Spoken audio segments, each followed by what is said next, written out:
Hello दोस्तों, आज की इस वीडियो में आपका बहुत बहुत स्वागत है।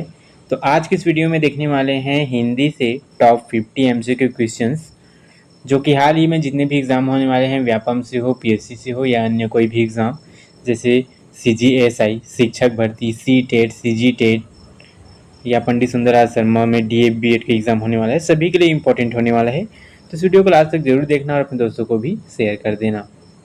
चलो, आज का हमारा पहला क्वेश्चन आता है, वर्ण किसे कहते हैं? शब्दों के समूह को, भाषा की सबसे छोटी ध्वनि को, वाक्य को या अनुच्छेद को। देखो, वर्ण जो है भाषा की सबसे छोटी ध्वनि को वर्ण कहते हैं। ऑप्शन बी इसका करेक्ट आंसर हो जाएगा। दोस्तों, ये जो क्वेश्चन करा रहा हूँ मल्टीपल चॉइस, ये जो है आपका भी न्यू पैटर्न में जो क्वेश्चन आ रहा है उसके लिए बहुत ही हेल्पफुल होने वाला है।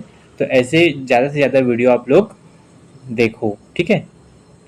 चलो अगला क्वेश्चन देखते हैं। वर्ण के मुख्य कितने भेद हैं? 2, 3, 4 या 5? वर्ण के मुख्यतः 2 भेद होते हैं। ऑप्शन ए इसका करेक्ट आंसर हो जाएगा। नेक्स्ट क्वेश्चन आता है, जिन ध्वनियों का उच्चारण बिना किसी अन्य वर्ण की सहायता से होता है उसे क्या कहते हैं? जिन ध्वनियों का उच्चारण बिना किसी अन्य वर्ण की सहायता से होता है उसे स्वर कहते हैं। ऑप्शन बी इसका करेक्ट आंसर हो जाएगा।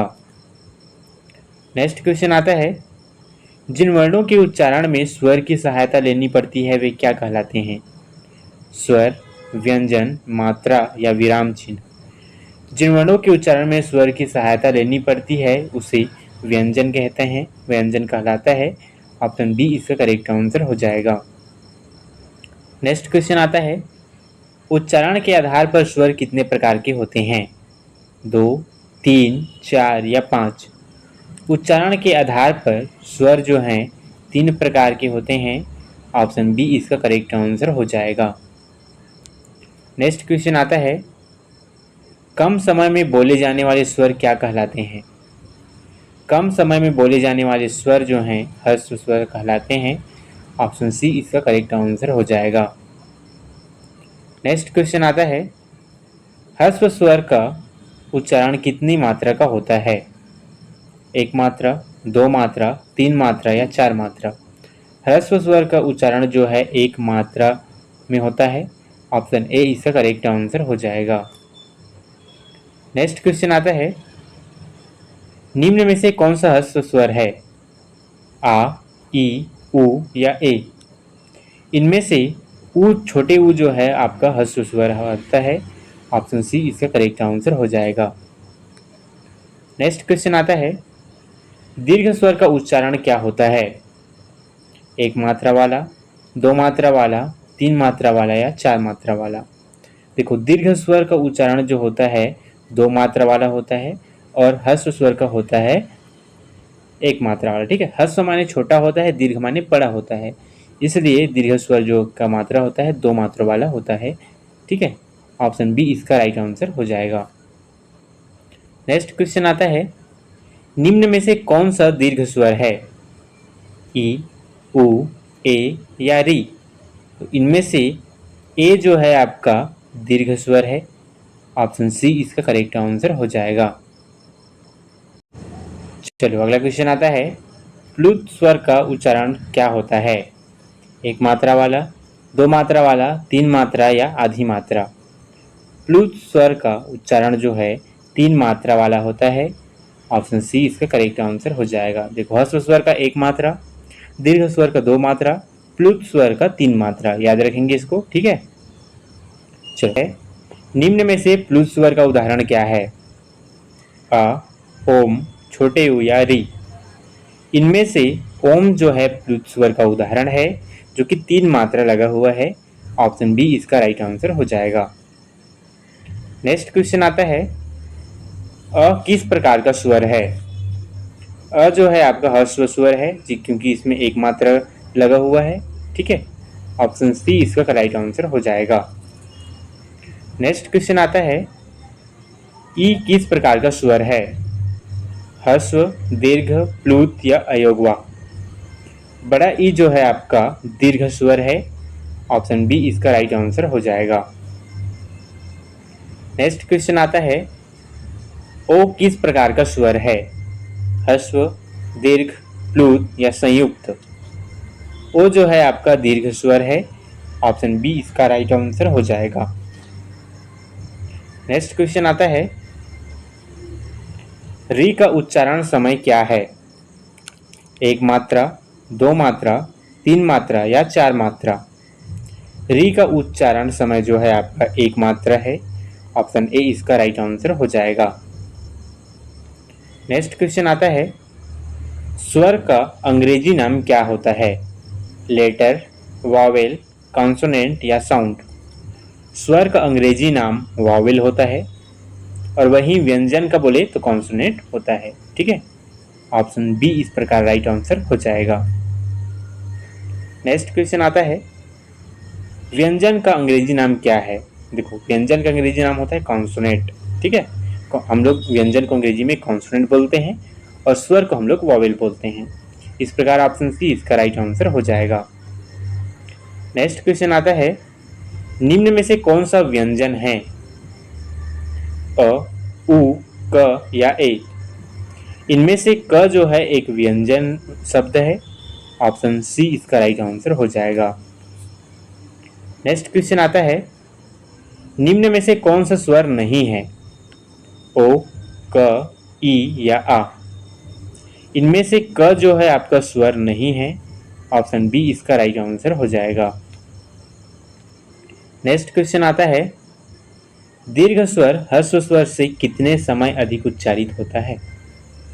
दीर्घ स्वर ह्रस्व स्वर से मुख्यतः 2 गुना अधिक उच्चारित होता है। ऑप्शन बी इसका करेक्ट आंसर हो जाएगा।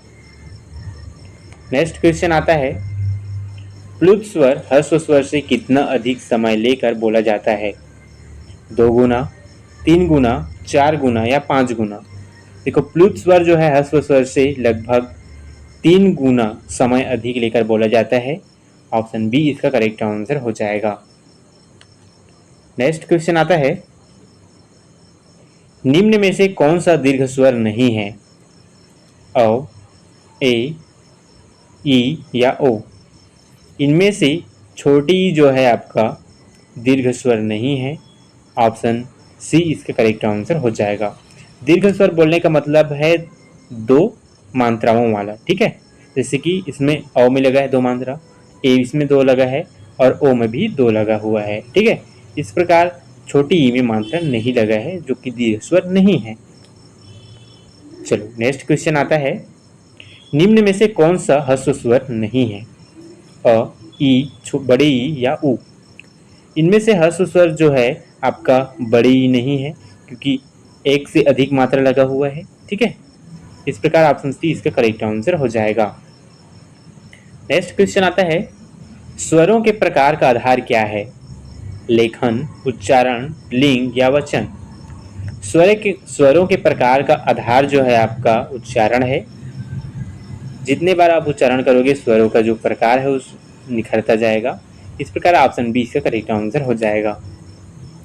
नेक्स्ट क्वेश्चन आता है, वर्णमाला किसका क्रमबद्ध समूह है? वर्णमाला जो है आपका वर्णों का क्रमबद्ध समूह है। ऑप्शन बी इसका करेक्ट आंसर हो जाएगा। नेक्स्ट क्वेश्चन आता है, निम्न में से कौन सा स्वर है? म, र, अ या त? इनमें से अ जो है आपका स्वर है। ऑप्शन सी इसका करेक्ट आंसर हो जाएगा। नेक्स्ट क्वेश्चन आता है, निम्न में से कौन सा व्यंजन है? ए, ओ, भ या ई? इनमें से भ जो है एक व्यंजन है क्योंकि अ से अह तक जो शब्द आते हैं वो स्वर होते हैं और क के बाद जो होता है या अह के बाद जो होता है वो व्यंजन में आते हैं। ठीक है, इस प्रकार ऑप्शन सी इसका राइट आंसर हो जाएगा। चलो, अगला क्वेश्चन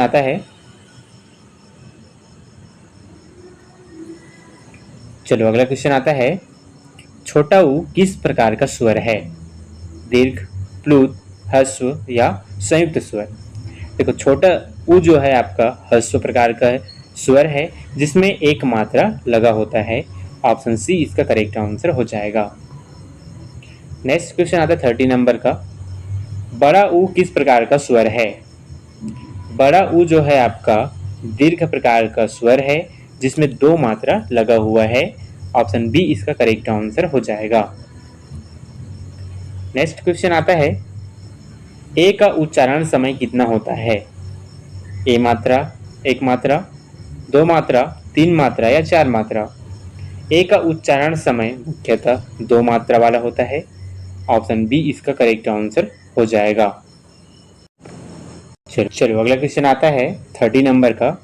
बड़ा ऊ किस प्रकार का स्वर है? ह्रस्व स्वर, दीर्घ स्वर, प्लुत स्वर या अयोगवा? बड़ा ऊ जो है दीर्घ स्वर है। ऑप्शन बी इसका राइट आंसर हो जाएगा। नेक्स्ट क्वेश्चन आता है, ए का उच्चारण समय कितना होता है? एक मात्रा, दो मात्रा, तीन मात्रा या चार मात्रा? ए का उच्चारण समय मुख्यतः दो मात्रा वाला होता है। ऑप्शन बी इसका राइट आंसर हो जाएगा। नेक्स्ट क्वेश्चन आता है, ए किस प्रकार का स्वर है? ह्रस्व, दीर्घ, प्लुत या व्यंजन? ए जो है आपका दीर्घ स्वर है जिसमें दो मात्रा लगा हुआ है। ऑप्शन बी इसका राइट आंसर हो जाएगा। नेक्स्ट क्वेश्चन आता है 33 नंबर का। औ किस प्रकार का स्वर है? दीर्घ स्वर है। ऑप्शन बी इसका राइट आंसर हो जाएगा। नेक्स्ट क्वेश्चन आता है, अ का उच्चारण क्या होता है? कम समय में, अधिक समय में, तीन मात्रा में या चार मात्रा में? अ का उच्चारण कम समय में होता है। ऑप्शन ए इसका राइट आंसर हो जाएगा। नेक्स्ट क्वेश्चन आता है, ह्रस्व स्वर का दूसरा नाम क्या है? द्विमात्रिक स्वर, त्रिमात्रिक स्वर, एक मात्रिक स्वर या संयुक्त स्वर? देखो, ह्रस्व स्वर का दूसरा नाम एक मात्रिक स्वर है। ऑप्शन सी इसका राइट आंसर हो जाएगा। नेक्स्ट क्वेश्चन आता है, दीर्घ स्वर का दूसरा नाम क्या है? एक मात्रिक स्वर, द्विमात्रिक स्वर, त्रिमात्रिक स्वर या अल्पप्राण स्वर? दीर्घ स्वर का दूसरा नाम द्विमात्रिक स्वर है। ऑप्शन बी इसका राइट आंसर हो जाएगा। नेक्स्ट क्वेश्चन आता है, प्लुत स्वर का दूसरा नाम क्या है? प्लुत स्वर का दूसरा नाम त्रिमात्रिक स्वर है। ऑप्शन सी इसका करेक्ट आंसर हो जाएगा। नेक्स्ट क्वेश्चन आता है, निम्न में से कौन सा एक मात्रिक स्वर है? बड़ा ई, बड़ा ऊ, री या ओ? इनमें से री जो है आपका एक मात्रिक स्वर है। ऑप्शन सी इसका राइट आंसर हो जाएगा। नेक्स्ट क्वेश्चन आता है, आ किस प्रकार का स्वर है? ह्रस्व, दीर्घ, प्लुत या संयुक्त? आ जो है दीर्घ स्वर है क्योंकि दो मात्रा है इसमें। इस प्रकार ऑप्शन बी इसका राइट आंसर हो जाएगा। नेक्स्ट क्वेश्चन आता है 40 नंबर का। ई किस प्रकार का स्वर है? छोटी जो है आपका ह्रस्व प्रकार का स्वर है जिसमें एक मात्रा लगा हुआ है। ऑप्शन सी इसका राइट आंसर हो जाएगा। नेक्स्ट क्वेश्चन आता है, निम्न में से कौन सा कथन सही है? व्यंजन बिना स्वर के बोले जा सकते हैं, स्वर बिना किसी अन्य वर्ण की सहायता से बोले जाते हैं, सभी वर्ण व्यंजन है या सभी स्वर प्लुत हैं? देखो, इनमें से कथन जो है आपका स्वर बिना किसी अन्य वर्ण की सहायता से बोले जाते हैं, यह आपका सत्य है। ऑप्शन बी इसका राइट आंसर हो जाएगा। नेक्स्ट क्वेश्चन आता है, क का सही वर्गीकरण क्या है? स्वर, व्यंजन, मात्रा या विराम चिन्ह? क का सही वर्गीकरण व्यंजन है। ऑप्शन बी इसका राइट आंसर हो जाएगा। नेक्स्ट क्वेश्चन आता है, ई का उच्चारण समय क्या है? एक मात्रा, दो मात्रा, तीन मात्रा या चार मात्रा? बड़े ई का उच्चारण समय जो है दो मात्रा है। ऑप्शन बी इसका राइट आंसर हो जाएगा। नेक्स्ट क्वेश्चन आता है, निम्न में से कौन सा दीर्घ स्वर है? उ, री, आ या ई? इनमें से आ जो है आपका दीर्घ स्वर है। ऑप्शन सी इसका राइट आंसर हो जाएगा। नेक्स्ट क्वेश्चन आता है, प्लुत स्वर का प्रयोग सामान्यतः कहाँ होता है? केवल गद्य में, केवल पत्र लेखन में, वैदिक मंत्रों एवं विशेष संबोधन में या केवल कविता में? प्लुत स्वर का प्रयोग सामान्यतः वैदिक मंत्रों एवं विशेष संबोधन में होता है। ऑप्शन सी इसका राइट आंसर हो जाएगा। नेक्स्ट क्वेश्चन आता है, ओम किस प्रकार का स्वर का उदाहरण है? ह्रस्व, दीर्घ, प्लुत या संयुक्त? ओम जो है प्लुत प्रकार का स्वर का उदाहरण है। ऑप्शन सी इसका करेक्ट आंसर हो जाएगा। नेक्स्ट क्वेश्चन आता है, बाप रे में रे जो है किस प्रकार के स्वर का उदाहरण है? बाप रे में रे जो है आपका प्लुत प्रकार का स्वर है, का उदाहरण है। ऑप्शन सी इसका राइट आंसर हो जाएगा। चलो अगला क्वेश्चन आता है, वर्णों का अध्ययन हिंदी व्याकरण के किस भाग में किया जाता है? संधि, वर्ण विचार, समास या कारक? वर्णों का अध्ययन हिंदी व्याकरण के भाग वर्ण विचार में किया जाता है। ऑप्शन बी इसका राइट आंसर हो जाएगा। नेक्स्ट क्वेश्चन आता है, हिंदी वर्णमाला का आधार क्या है? ध्वनि, रंग, चित्र या संख्या? हिंदी वर्णमाला का आधार ध्वनि है। ऑप्शन ए इसका राइट आंसर हो जाएगा। नेक्स्ट क्वेश्चन आता है, हिंदी भाषा के शुद्ध उच्चारण के लिए सबसे पहले किसका ज्ञान आवश्यक है? अलंकार, रस, वर्ण एवं स्वर या मुहावरा? हिंदी भाषा के शुद्ध उच्चारण के लिए सबसे पहले ज्ञान का वर्ण एवं स्वर आवश्यक है। ऑप्शन सी इसका राइट आंसर हो जाएगा। दोस्तों इस प्रकार हम लोगों ने आज वर्ण, स्वर, व्यंजन से टॉप 50 एमसीक्यू क्वेश्चन देखे। ये वीडियो कैसा लगा कमेंट में जरूर बताना। ऐसी इन्फॉर्मेटिव वीडियो के लिए चैनल को लाइक, सब्सक्राइब और ज़्यादा से ज़्यादा शेयर करना। Thank you.